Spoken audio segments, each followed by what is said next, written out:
Dia disebut sebagai Hermes Payung. Dia hanya membuat 2 payung sehari, toko payungnya membutuhkan reservasi 6 bulan sebelumnya. Dia hanya menerima 4 pelanggan sehari. Pria disebut Paman.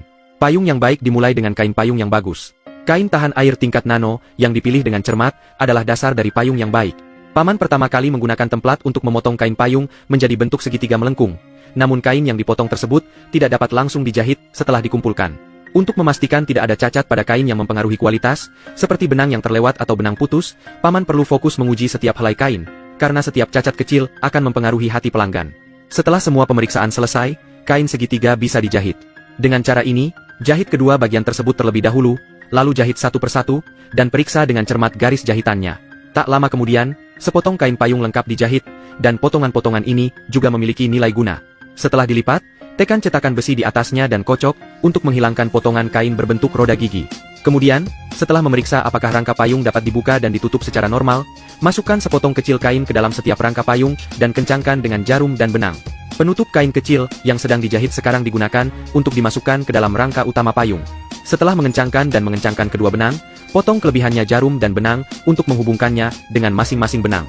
Sambungan kerangka sudah diperbaiki untuk membentuk lapisan pelindung yang membuat jari-jari Anda lebih nyaman saat memegang payung. Perbedaan dalam reputasi produk seringkali tercermin dalam detail yang manusiawi dan bijaksana ini. Kemudian, setelah meletakkan 2 lembar kain di bagian atas bingkai, Anda dapat memasukkan kain payung ke dalam bingkai, lalu menggunakan jarum dan benang untuk menjahit kain payung dan potongan kecil kain tersebut dengan tangan untuk meningkatkan kekuatan dan daya tahan. Dari kain payung di bagian atas, setiap sudut kain payung harus disambungkan pada kumpulan paku setelah melewati jarum dan benang, dan dimasukkan ke dalam setiap rangka untuk membentuk penyangga tarik kain payung.